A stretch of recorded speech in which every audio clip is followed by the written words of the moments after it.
Hey, BassGeek here, and during the wintertime I love to use these two finesse baits, but it is critical if you want to maximize your catch, you know when to use each one at the right time. All right, geeks, so first off, before we get started on anything, and I know there's always going to be one, let's just call him a donkey, that's going to be like, well, you don't even talk about it till you get into 3 minutes into the video. But you know what? If you're that dude, just leave right now. I want to say thanks to all you geeks out there. I don't do this as much as I used to, but I like to take a little bit of time at the beginning of the video and tell every one of you thanks for watching these videos. It's really important to me. And the 100% Watch Squad, you geeks are amazing. And I know you may not be able to watch 100% of the videos all the time, but hey, I appreciate you doing your best and supporting me in any way you can. All right, now, let me show you what I was talking about. All right, geeks, that's right. I want to talk to you about a little 1-2 punch, 2-bait system. You guys know that when I find the bass doing a certain thing, and during the wintertime, especially, we're on a largemouth lake right now, this can catch you some fish, but the largemouth love to hunker down around hard spots. And these are 2 baits that you can find and catch fish. Now, I use them very different, and something that if you stay till the end of the video, we'll talk specifically about these 2 baits and how I use each one of them based on the conditions. And there's a great how to select the correct bait video that I'll leave a link to right at the end if you stick around. But before we get started, I got something for you, geeks. Come on, let me show you. So geeks, you know, every single month we get a box from Baitworks, $50 worth of baits that we do a how-to and give away to one of you. This is the November, I know we're getting it in right before the end of November, BassGeek Baitworks box. So let me show you what I picked out just for you. You get some free bubble wrap. I'm not even gonna pop it for you. One thing that I love to throw in December is a Finesse swim bait. So we got you some X-Zone swimmers, and this is the color 309.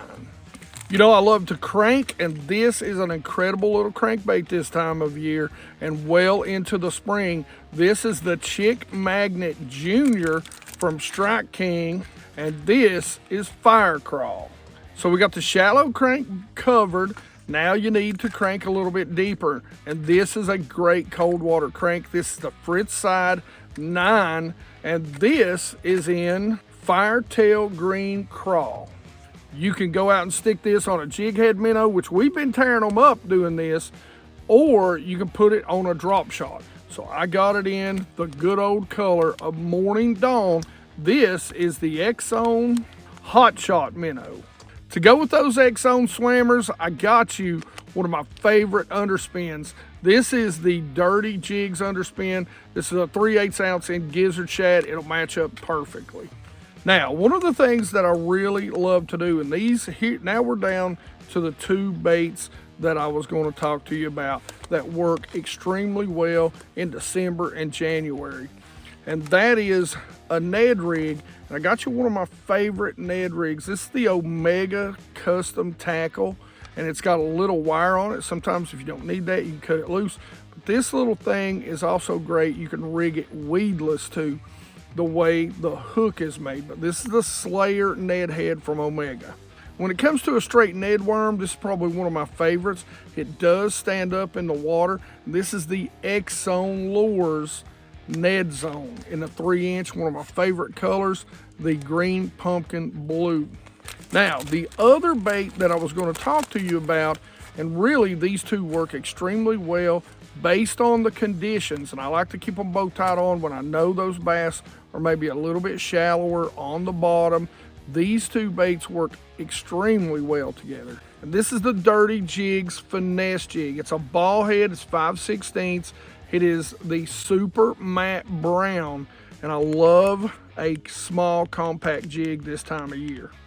And I don't like a whole lot of action to it, so one of the things that I love to put on that jig is simply these. These are the Zoom super salty chunks, but they're the teeny salty chunk and not the big salty chunks. So I got you 2 packs of these. Can't go wrong with a black this time of year.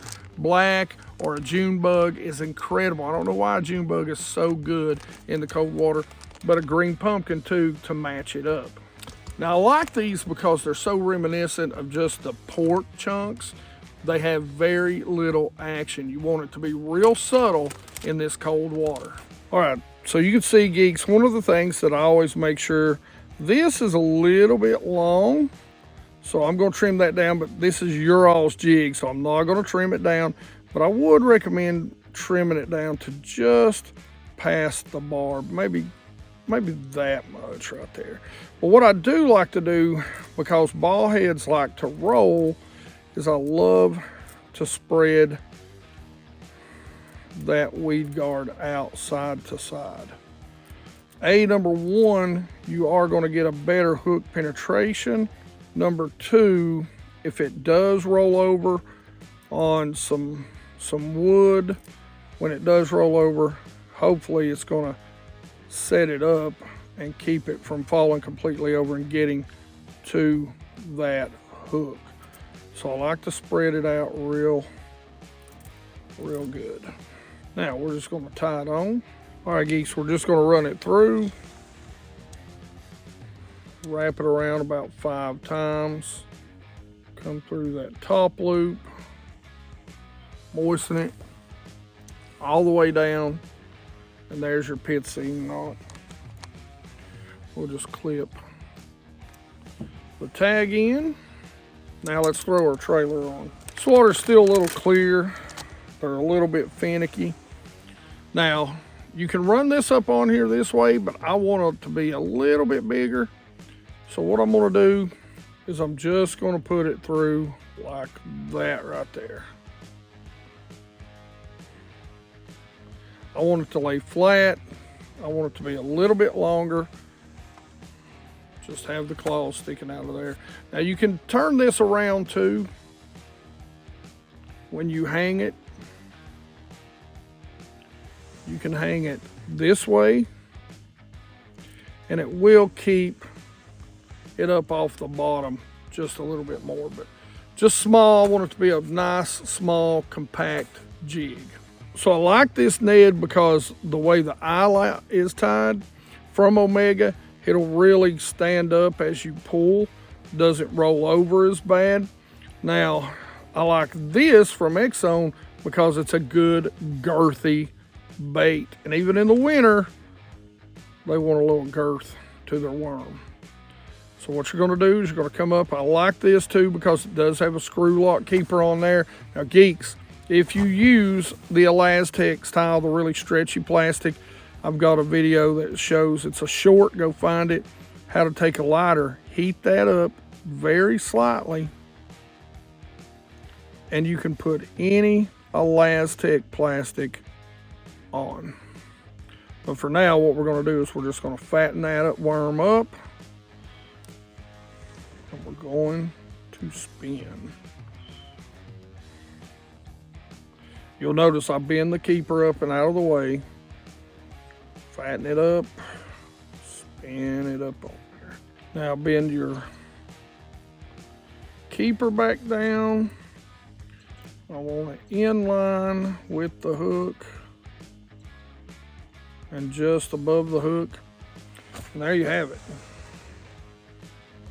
Now, let's tie it on.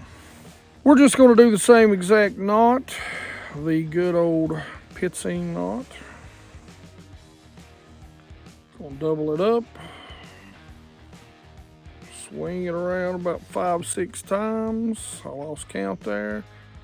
Through the top.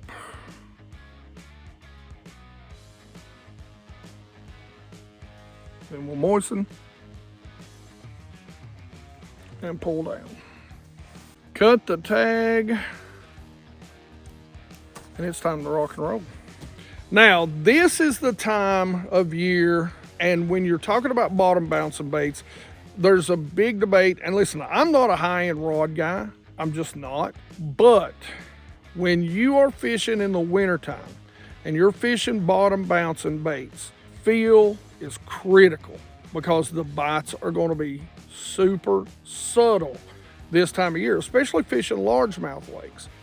Now, smallmouth lakes, they're most of the time pretty active, and a lot of times you're going to feel that bite. There's not going to be anything that's not aggressive about those fish. Even in the coldest of water, you're going to know they've got it. Largemouth, though, where they can have larger mouths, they'll suck it in and you'll never know they have it.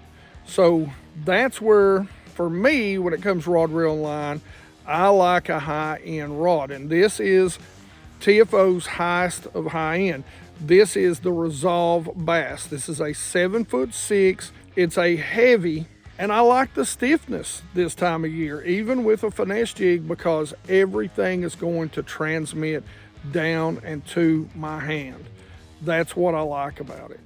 Top of the line rod, very, very sensitive, very, very light, but it's got good backbone to still get those bass in and drive that hook home. And I know a couple of you have actually been asking me what I think about the Arc reels, and obviously I like them because it's on a very sensitive rod. This is the Arc Gravity G3, and it is an 8-1 to 1 speed. It's on one of my favorite things, which is my jig rod, just kind of my all-around jig rod. So, you know, I think pretty highly of it. So far, they cast a mile. They'll cast these light baits. And, you know, I've just been pretty impressed with them so far. We've caught a few fish on some jigs with them, and they've just been good reels. And as always, when I'm talking about sensitivity, you get no better than K9 fluorocarbon. This is 17-pound test, Pro 100. Make sure you go check them out, 10% discount right there. Pick up some line, just try it. Just try the Pro 100 or try their braid. We'll talk about the co-poly, which I love, but right now, try some of it. You are not going to be disappointed. Now, this is my Ned setup. I use this for a lot of different things. It's a great all-around utility rod, but it's also a slightly higher end rod. I think this rod comes in around the $150, maybe $200 mark, so you might want to go check it out. This is the option. Again, I love the colors. You guys have heard me talk about the colors. You can see how much I've used it. I'm starting to get it dirty. But this is the option. It's a 7-foot medium fast rod. I love this gray color that they put on it. And I've got it coupled with a Favorites. I think they've discontinued this. This is the Favorite Rush, but I'll be honest with you, I really like this reel. Now, we've got another one that took this place. I'll put that in the links in the description for you. This has been a good reel so far, but I'll put one in the links. Now, this is where I think that K9 is so critically important. I've got my pink braid. I can see it better than I can see the high-vis yellow. And then for my leader, I've got the Pro 100 fluorocarbon, 100% fluorocarbon. Again, I want a higher end combo when I'm dragging this on the bottom so I can feel those super subtle cold bass bites. And that's what this combo is going to do for you. So when it comes to working this jig, especially down these steeper bluffs, I want to make sure that I'm keeping the boat in tight. I still like to be fishing maybe at about a 45. Boat position is really important. Maybe a 45 so I can bring it out and see how deep they are. Once I know how deep they are, I get a bite or two. I know how far they are off the bank. I'm going to then basically set the boat in that position and cast straight out. You know, casting on these, you can overhand, you can sidearm, however you want to get it out in there. But the retrieve this time of year is more important than anything, especially when I'm fishing these deeper bluffs. What I'm going to do is I'm going to cast as shallow as I can get, and it's going to be very small movements so it falls off to each little shelf, because there could be crevices up underneath there and it falls off. I want that bass to come out, get it, and then we'll feel him hit it and set the hook. Setting the hook, it's a jig, come straight up, bring him around away from the bluff, boat hop him in, or get a net if you got a partner, or if you want to fight the net and the rod. Me, as I always say, boat hop or die. You know what I'm saying? So that's what I'm doing. Now, one thing you need to make sure you're doing is you're not moving the bait with your reel. You're lifting just enough till you feel it maybe pull as it falls off a shelf. Give it slack and keep your rod tip at about a 9 o'clock position, straight out. That way you've got plenty of room to set it. If you bring it way up here, you're not gonna have room to set it. And that's how you break rods too. That's the big thing. I'm gonna fish a jig much like I would fish a hard bait when I've got very particular conditions that's set up for the jig. Let's go over to a sunny, dead slick, clear water side of the lake, and I'll show you exactly why these two baits work so well together. So this is why I keep these both tied on, because they work so well together. And I like to maximize my bites. You geeks know that. I like to catch as many as I can, and that means changing from condition to condition. So the Ned, just like I said, yeah, I could throw it over here in the shade, but I think my jig is going to get a little more attention when it's out there like that. Now, this is where I want to throw my Ned. The water's clear, 5 to 8 feet. We got some rock, we got some isolated wood, a couple of stumps down through here. And that's where this bait is going to shine. We've also got a road bed out here where I believe this is going to get us some more bites than that finesse jig would. There's actually 2 retrieves that I like to do with this, and one of them is kind of the OG Ned rig trick, and it's just kind of tight lining it. A lot of people don't do it anymore, but during the winter time, a lot of times letting that bait glide down will get you some incredible bites. The other is going to be the same exact way that we fish the jig. We're going to throw it out there, we're going to let it hit bottom, and we're just going to drag it. We might hop it a little bit here and there. And for a tip to keep you bank anglers from getting hung, I'm coming down, much less likely for me to get hung. When you fish a jig, when you fish a Ned, I always say, bank anglers, lighten up from what I'm talking to you about. So always go a little lighter. You want to just be able to feel it on the bottom when you're fishing from the bank, okay? So that's sort of how I judge if I'm fishing the right size weight. If you're bringing it up to you, very slight and subtle hops, because you don't want to drag it unless you know, especially like on this rock that I'm fishing right here, do not drag it because it will go into crevices. You will get caught. You will lose your bait. You will, well, at least I would, cuss a whole lot. So make sure you're just giving it slight hops and let it set longer than you think it should. That way you're moving it quickly but slowly at the same time.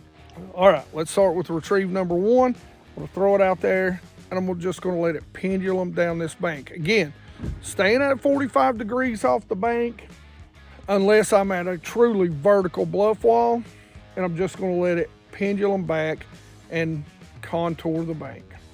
Now, to get it to pendulum a little bit, you are gonna have to reel it just slowly, just a touch, to keep it up and off the bottom. So all you're gonna do is you're gonna cast this right up to the water's edge, you're gonna give it a little hop, and you're gonna let it start pendulum back. Again, 45 degree boat, cast to the bank, let it come back, and every once in a while you're gonna let it tick bottom, or you may even set it down, but then you're gonna raise it up and let it glide down just a little bit more. Remember, you want it hitting bottom about every 2-3 feet that it moves down. That's how I like, that's one of my favorite ways to fish this. The other way, when they've really got the lockjaw, I'm just gonna drag it on bottom.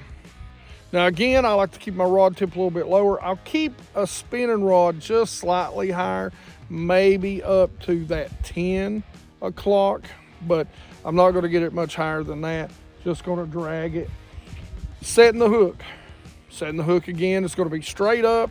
I'm gonna reel down, try to keep them from jumping, get them away, try to bring them around the boat if I can, whether that's using the trolling motor or preferably just using the reel to get them out here in open water where they can't get me wrapped around anything.